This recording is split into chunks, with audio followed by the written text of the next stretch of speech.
السلام علیکم ناظرین، آج ہم اردو زبان کی چوتھی کا سبق نمبر 2 پڑھنے جا رہے ہیں۔ یہ خودرائی کے سلسلے میں ہے۔ خودرائی کہتے ہیں، خود کے معنی اپنا اور رائی کے معنی آتے ہیں دیکھنا۔ خودرائی یعنی اپنے آپ کو دیکھنا، اپنے آپ کو بڑا سمجھنا۔ خودرائی کا نتیجہ یعنی جو شخص دوسروں کی بات نہیں مانتا بلکہ اپنے آپ کی اپنی بات کو سب سے آگے رکھتا ہے اور اپنے آپ کو بڑا جانتا ہے، دوسروں کے مشورے پر نہیں چلتا، اور جو خیر مخلص اچھے لوگ ہوتے ہیں ان کے مشورے کو نہیں مانتا، تو اس کا کیا نقصان ہوتا ہے۔ یہاں پر 2 کبوتر کی مثال دے کر کے اسے سمجھانے کی کوشش کی گئی ہے اس سبق کے اندر، اور یہ بہت دلچسپ سبق ہے ہم انسانوں کے لیے کہ اگر انسان تکبر میں دوسروں کی بات نہ مانے تو اسے کتنا نقصان اٹھانا پڑتا ہے، اس سبق میں ہم پڑھیں گے۔ جانوروں سے اور پرندوں سے یہاں مثال دی گئی ہے، لیکن یہ مثال حقیقی طور سے دیکھا جائے تو انسانوں کو سمجھانے کے لیے ہے، اور یہ بتانے کے لیے کہ انسانوں اپنے آپ کو ہمیشہ بڑا نہ سمجھو، برا بھی نہ سمجھو، اور ساتھ ہی ساتھ یہ بھی کہا گیا ہے کہ اپنے آپ کو حد سے زیادہ بڑا بھی نہ سمجھو۔ چلیے بلا تاخیر اس سبق کو ہم پڑھتے ہیں اور اس سے جو پیغامات ہیں وہ لینے کی کوشش کریں گے۔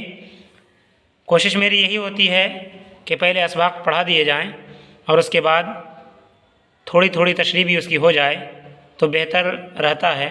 تو چلیے اسے ہم پہلے پڑھائیں گے، اس کے بعد اس کی انشاءاللہ ہم تشریح بھی کیے دیں گے۔ بسم اللہ الرحمن الرحیم۔ خود رائی کا نتیجہ۔ خود رائی کا نتیجہ۔ خود الگ لفظ ہے، رائی ایک لفظ ہے، ایک حرف ہے بلکہ ایک لفظ، اور اسی طریقے سے نتیجہ بھی ایک لفظ۔ خود رائی کا نتیجہ۔ خود رائی، خود رائی، جلدی پڑھیے گا، واو کی آواز یہاں پر سائلنٹ کر دیجیے گا۔ خود رائی، شدائد، عافیت، شاہین، دام، افسردہ، افسردہ، سیاحت، تحمل، قطع تعلق، قطع تعلق، نفری، سبیل، پژمردہ، غم گسار، مفارقت، مفارقت، ترک، عقاب،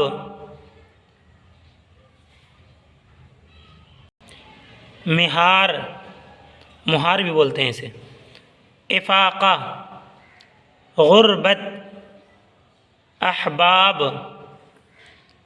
سبزہ زار، سبزہ زار،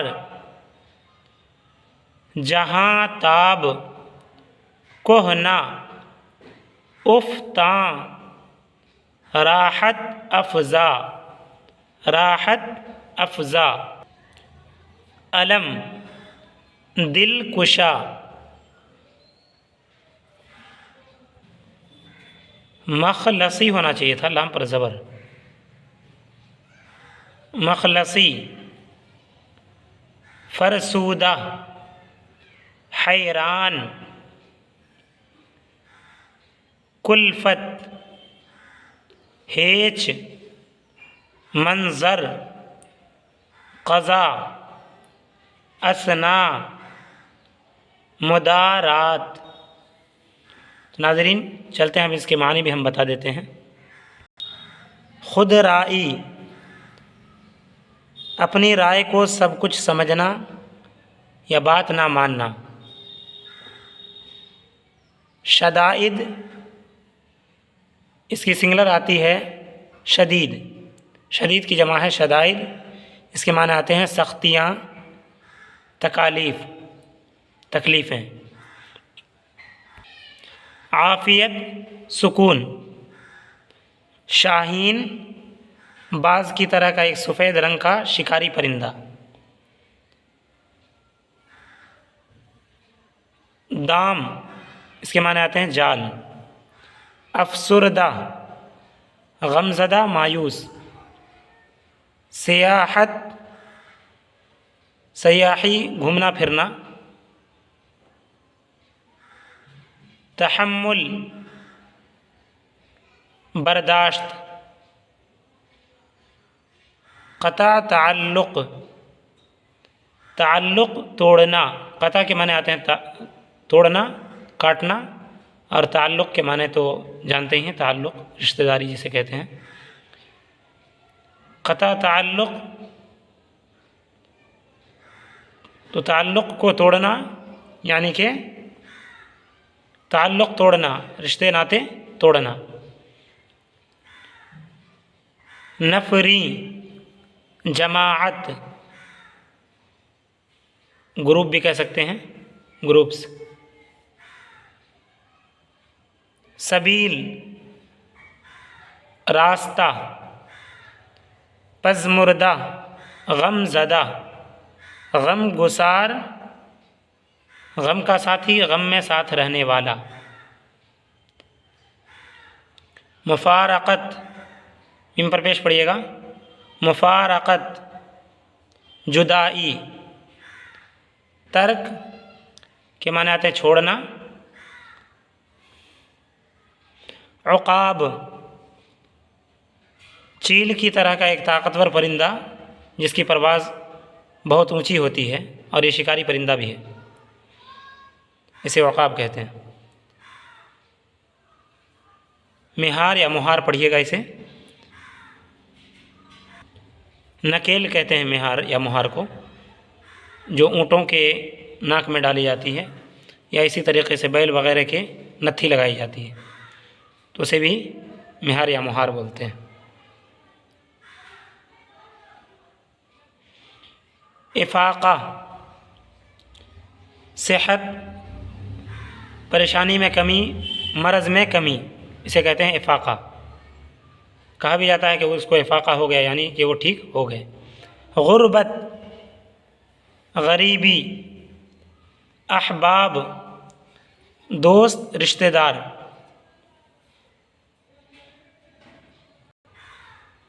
سبزہ زار ہرا بھرا، سبز کے معنی ہی آتے ہیں ہرا، زار یعنی جو سبزے سے بھرا ہوا ہو، اسے کہتے ہیں سبزہ زار۔ جہاں تاب، جہاں کے معنی آتے ہیں دنیا، اور تاب کے معنی آتے ہیں روشن۔ جہاں تاب دنیا کو روشن کرنے والا۔ کہنا پرانا، افتا کے معنی آتے ہیں گرنا پڑنا، اس کے ساتھ ایک لفظ استعمال ہوتا ہے افتا و خیزاں، گرتے پڑتے۔ راحت افزا، سکھ پہنچانے والا۔ الم دکھ، دل کشا، دل کو لبھانے والا۔ مخلصی چھٹکارا، فرسودہ گھسا ہوا۔ حیران پریشان۔ کلفت تکلیف، مشقت، پریشانی۔ ہیج کچھ نہیں، ناکارہ جو کام کا نہ ہو، اسے کہتے ہیں ناکارہ۔ منظر یہ سین کو کہتے ہیں۔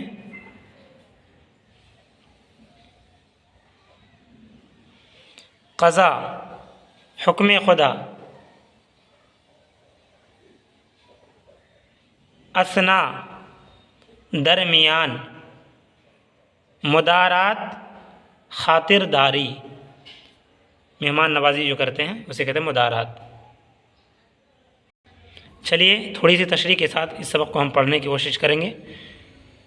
دو کبوتر کے بارے میں جو گفتگو ہوئی ہے اور آپس میں ان کی جو گفتگو ہے، ایک کی گفتگو خودرائی پر ہے، اسے کیا پریشانیاں اٹھانی پڑی ہیں، یہاں سے ہم پڑھنے کی کوشش کریں گے۔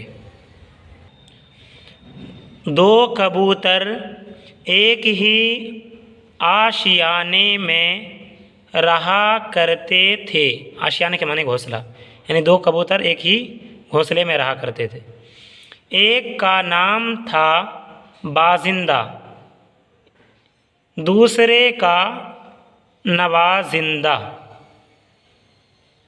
بازندہ کے دل میں سیر و سیاحت کا شوق پیدا ہوا، یعنی خواہش جاگی، خواہش پیدا ہوئی کہ چلو ہم چلتے ہیں کہاں؟ گھومنے اور پھرنے، سیر و سیاحت، گھومنا پھرنا۔ یار غم گسار، یار کے معنی دوست، یعنی غم کا ساتھی۔ یار غم گسار سے کہا کہ آؤ، یعنی اپنے قریبی دوست سے کہا کہ آؤ ہم تم مل کر دنیا کا گشت لگائیں۔ گشت کے معنی آتے ہیں گھومنا پھرنا، چکر لگانا۔ تو انہوں نے کیا کہا؟ چلو ہم دونوں مل کر کے کیا کرتے ہیں؟ گھومتے ہیں پوری دنیا، کیونکہ سفر میں بے شمار عجائبات نظر سے گزرتے ہیں۔ یعنی گھومنے کی وجہ کیا بتائی؟ کہ سفر میں جائیں گے تو ایسی صورت میں ہم کو بے شمار، یعنی بہت انگنت، بہت ساری چیزیں عجیب عجیب ہمیں نظر آئیں گی۔ بے شمار عجائبات نظر سے گزرتے ہیں اور تجربہ حاصل ہوتا ہے۔ سیر کر دنیا کی غافل زندگانی پھر کہاں؟ سیر کر دنیا کی غافل زندگانی پھر کہاں؟ زندگی گر کچھ رہی، زندگی گر کچھ رہی تو نوجوانی پھر کہاں؟ اس کی تشریح یوں ہے کہ چلو گھومو، سیر کرو، گھومو پھرو دنیا کو، پوری دنیا گھومو، پوری دنیا کا ٹور کرو۔ اے غافل، اے غفلت میں ڈوبے ہوئے لوگوں، چلو کیا کرتے ہیں؟ گھومتے پھرتے ہیں، اس لیے کہ زندگی ہمیشہ ہمیں نہیں ملے گی۔ زندگانی پھر کہاں؟ یعنی ابھی زندگی باقی ہے تو ہم کیا کرتے ہیں؟ گھوم لیتے ہیں، پھر لیتے ہیں۔ سستاؤ نہیں، سستی نہ کرو، بلکہ چلو گھومتے ہیں پوری دنیا کو۔ زندگی گر کچھ رہی تو نوجوانی پھر کہاں؟ پھر آگے کہا کہ اگر زندگی باقی بھی رہ جاتی ہے، اگر ابھی ہم سستی کر دیتے ہیں، لیکن اگر زندگی باقی بھی رہ جاتی ہے تو پھر نوجوانی چلی جائے گی۔ نوجوانی جب چلی جائے گی تو ایسی صورت میں ہم گھوم نہیں پائیں گے، بڑھاپے میں کیسے گھوم پائیں گے؟ زندگی گر کچھ رہی تو نوجوانی پھر کہاں؟ یعنی اگر کچھ زندگی باقی بھی رہ گئی تو پھر نوجوانی باقی نہیں رہے گی، اور جب نوجوانی باقی نہیں رہے گی تو ہم اپنے من کے مطابق نہیں گھوم سکتے۔ تو بہتر وقت یہی ہے کہ ابھی ہم گھوم لیتے ہیں، اس لیے کہ نوجوانی بھی ہے اور وقت بھی ہے۔ نوازندہ، سنو بھائی، تم نے کبھی سفر کی محنت نہیں سہی، یعنی سفر میں جو مشقت پریشانی پیش آتی ہے تم کو اس کا احساس نہیں ہے۔ کون کہہ رہا ہے؟ نوازندہ۔ کس سے؟ بازندہ سے۔ بازندہ جو یہ بات کہی تھی اس نے جواب دے رہا ہے نوازندہ، سنو بھائی، تم نے کبھی سفر کی محنت نہیں سہی، یعنی تمہیں معلوم نہیں کہ سفر میں کتنی پریشانی ہوتی ہے، اور غربت کی مشقت نہیں اٹھائی، یعنی غریبی میں انسان کس طریقے سے رہتا ہے تم کو معلوم نہیں ہے۔ اے بازندہ بھائی، کون کہہ رہا ہے؟ نوازندہ۔ اگر تم اس سے واقف ہوتے، یعنی محنت سے پریشانی جو لاحق ہوتی ہے راستے میں، اگر اس کے تم جانکار ہوتے، تمہیں معلوم ہوتا، اگر تم اس سے واقف ہوتے تو ہرگز ایسا فضول ارادہ نہ کرتے۔ نوازندہ کہہ رہا ہے بازندہ سے کہ اگر تمہیں اس بارے میں معلوم ہوتا کہ کتنی پریشانی ہوتی ہے تو ہرگز ایسا بیکار کام، فضول مانے بیکار، ایسے بیکار کام کا ارادہ نہ کرتے۔ اگر تم اس سے واقف ہوتے تو ہرگز ایسا فضول ارادہ نہ کرتے، یعنی بیکار ارادہ نہ کرتے۔ اب بازندہ جواب دے رہا ہے، بازندہ یہ تو سچ ہے کہ سفر کی تکلیفات سے کبھی کبھی جان پر آ بنتی ہے، یعنی جان بھی خطرے میں پڑ جاتی ہے۔ اے نوازندہ بھائی میں مان رہا ہوں آپ کی بات کو۔ کون کہہ رہا ہے؟ بازندہ، کہ یہ بات سچ ہے آپ کی کہ پریشانی آتی ہے، اور پریشانی ہی نہیں آتی بلکہ بہت زیادہ جان پر بھی بناتی ہے، اور انسان مرنے کے کگار پر بھی چلا جاتا ہے، مر بھی سکتا ہے، کبھی ایسی بھی حالت آ جاتی ہے۔ مگر جہان کا سیر و تماشا کچھ ایسا دلچسپ اور راحت افزا ہے کہ تمام کلفتوں یعنی مصیبتوں، تمام کلفتوں کو بھلا دیتا ہے۔ کہہ رہا تمہاری بات تو ہم مان رہے ہیں، لیکن دنیا کا گشت لگانا، گھومنا کبھی ایسا دلچسپ ہو جاتا ہے کہ تمام مصیبتیں جو پریشانی آتی ہے اس کو بھی بھلا دیتا ہے۔ کیوں؟ اس لیے کہ سفر میں جانے کے بعد بہت اچھی اچھی چیزیں دکھتی ہیں، اور جب دکھتی ہیں تو انسان اس سے خوش ہو جاتا ہے، تو تکلیف کو بھول جاتا ہے۔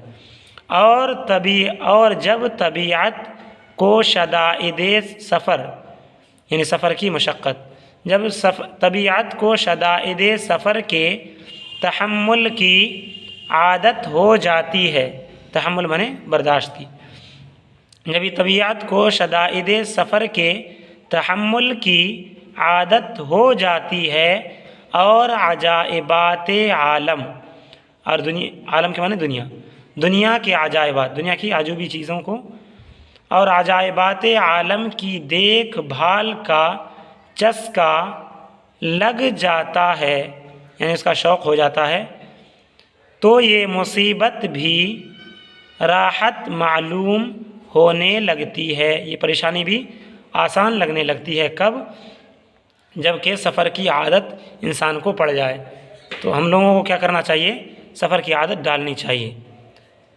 گلستان جہاں میں پھول بھی ہیں اور کانٹے بھی، گلستان جہاں میں پھول بھی ہیں اور کانٹے بھی، مگر جو گل کے جویا ہیں، مگر جو گل کے جویا ہیں، انہیں کیا خار کا کھٹکا۔